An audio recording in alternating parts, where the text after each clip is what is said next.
Hi kiddos, and welcome to week 4 of book club. Can you believe it's already been a month? I can't. Time's been flying by so fast because I've been having a lot of fun, and I hope you have been too. Let's thank Miss Samantha for that awesome introduction. I'm glad she taught you a little bit about a country called Bangladesh because that is where today's story takes place. And so I know Miss Samantha just showed you, but I'm going to show you one more time before we begin where Bangladesh is. So there's this nice map in the back of the book that shows Bangladesh. And Bangladesh is a pretty small country in Asia. And so it's right on the Indian Ocean, right next to India. And India actually surrounds it, if you can see right here. And so in Bangladesh, there's a little bit more poverty than there is in the United States. And so some of the kiddos there need to work at a lot younger age. And so that is exactly what Yasmin needs to do. So today we're going to be reading Yasmin's Hammer, and it's by Anne Malaspina. Let's begin.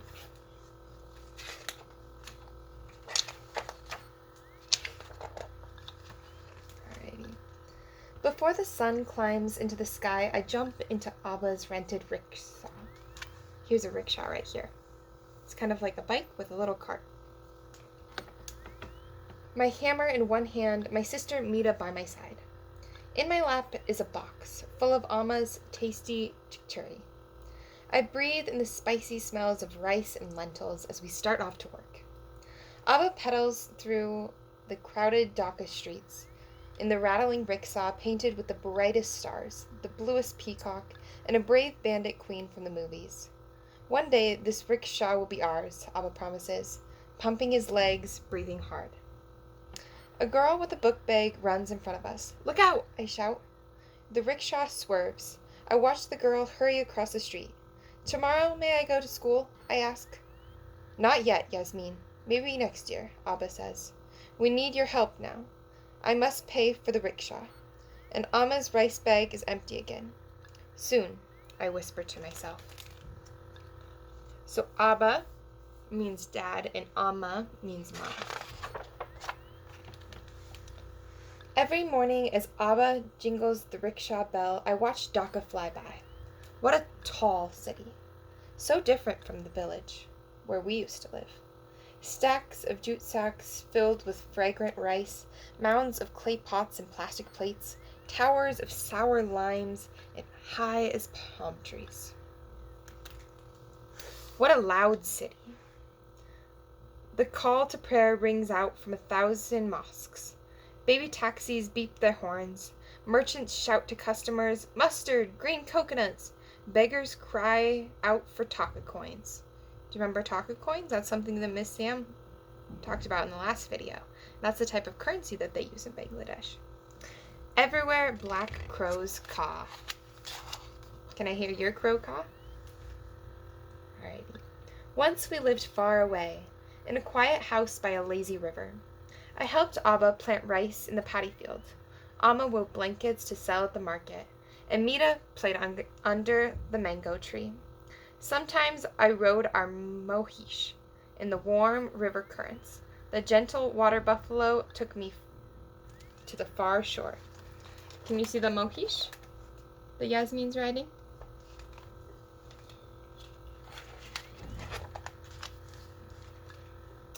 That was before the cyclone crashed in from the sea. Do you know what a cyclone is? Have you ever heard of a hurricane? Hurricanes sometimes devastate the southern part of the United States. And a cyclone is the same as a hurricane, except for it happens on the other side of the world. So that was before the cyclone crashed in from the sea. Before the wind cried so loud we had to cover our ears. Before the rain fell so hard, Abba had to hold on to Mita so she wouldn't be swept away like Abba's tender new rice, our bamboo house, and the mango tree. That was before water covered our whole world. Goodbye, goodbye, we told our cousins who stayed behind to rebuild their houses. Feed our mohish for us, Abba said. Then we walked for many days, all the way to Dhaka, carrying Amma's baskets, our dreams, and nothing else. In the city, we can begin a new life, Abba promised.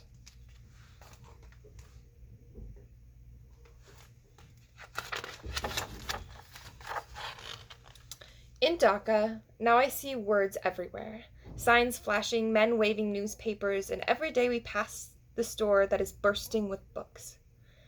How can I know what the words say if I cannot read, I wonder? Abba's feet spin the pedals until we reach the brickyard, where workers swing their hammers, chipping mountains of bricks into heaps of broken pieces, to build the rickshaw roads and the sky-high buildings of Dhaka. We say goodbye to Abba. He must hurry away to find paying customers.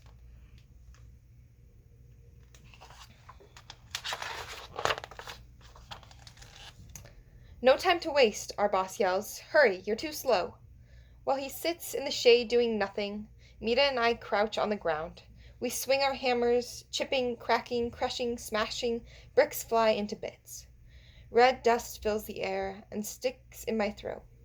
I spit out the grit in my mouth and rub the ache in my shoulder. Work, the boss tells us. Don't be lazy.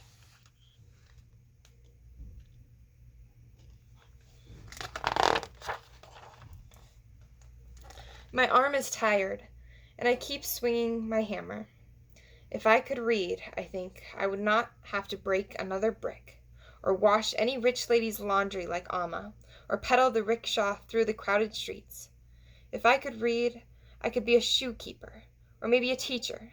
I could be a doctor, or even a governor. I could be anything at all. Quit daydreaming, the boss yells. Work, work. Mita strikes a brick with her hammer, forgetting to look. Ouch, she cries. Her thumb turns red and starts to swell. Be brave, Mita, I tell her. Don't stop yet. Soon it will be time to go home.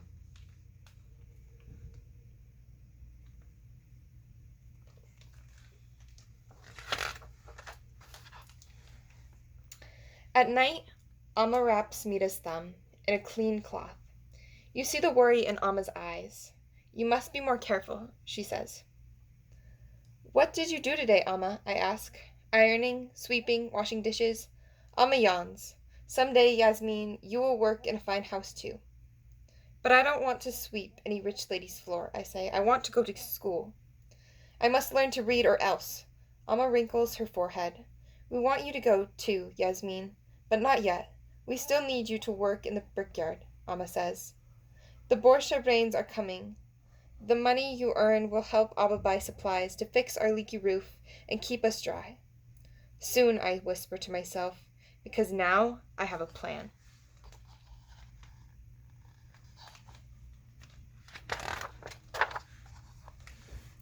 The next day at the brickyard, crouching in the hot sun, I swing my hammer extra hard. I break more bricks than anyone else. Good girl, the boss says, and slips extra Taka coins into my hand. Each day I pound harder, faster, bricks fly into bits. Red dust fills the air, I cough. My shoulders ache.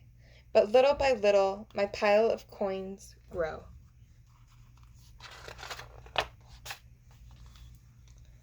At night, I hide the coins under our bed. When I sleep, I dream of many things. Our mohish in the river, Abba's green rice paddy, and a pile of books.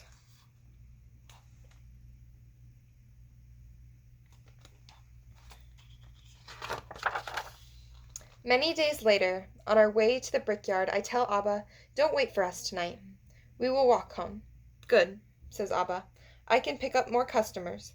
Be careful crossing the busy streets. After work, I try to remember the way back. Up this street and down that one. Are we lost? Mita asks. The cars and buses beep so loud. I forget which turns to take. My heart pounds. Have you guys ever been lost before? It's pretty scary. Can you see Yasmin and Mita?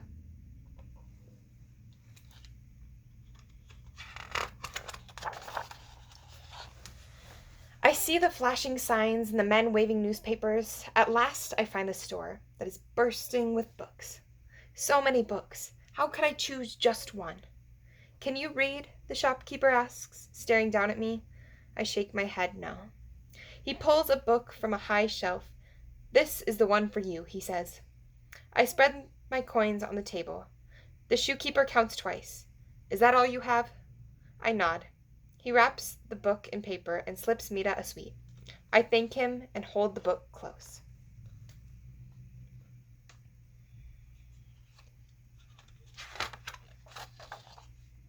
By the time we reach home, we are out of breath from running, and the sun is low in the sky.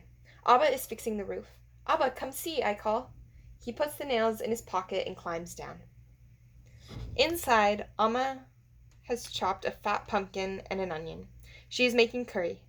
Amma, look what I have, I say. She wipes her hands.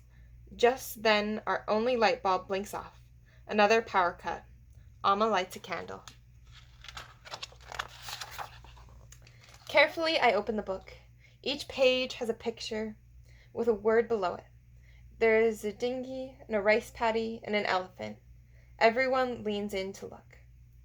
Once I heard a bug growling in the forest, Abba says, pointing to the picture of a tiger.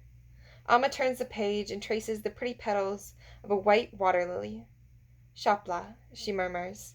I think of the water lilies floating on the faraway river we once lived beside. We look at the pictures, remembering together, but then we are quiet. None of us can read the words. Suddenly, Abba stands up. The flame shivers. The girls must go to school, he says. This time, Amma does not say, not yet, or maybe next year.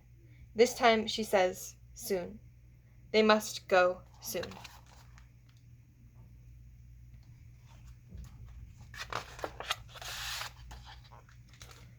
Long after I'm in bed, I hear voices, Abba and Amma, and whispering, planning. I close my eyes, hoping, dreaming. Soon, I whisper to myself. Very soon.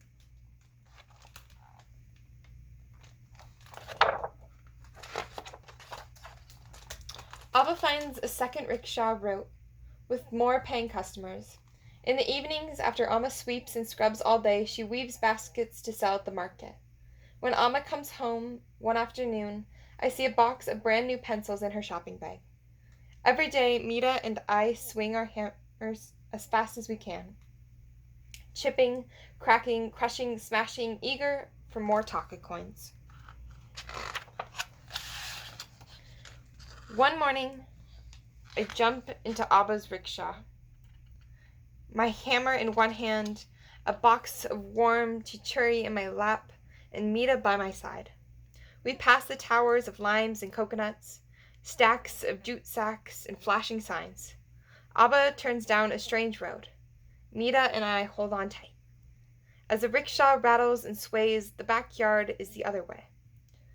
Where are we going, Abba? We'll be late. Abba pedals harder. I see him smile. Then I know. This is the way to school. Awesome. I hope you guys liked this week's book, Yasmin's Hammer, and I hope you're excited because Miss Maggie has a fun activity to share with you now. Bye, guys. I'll see you next week.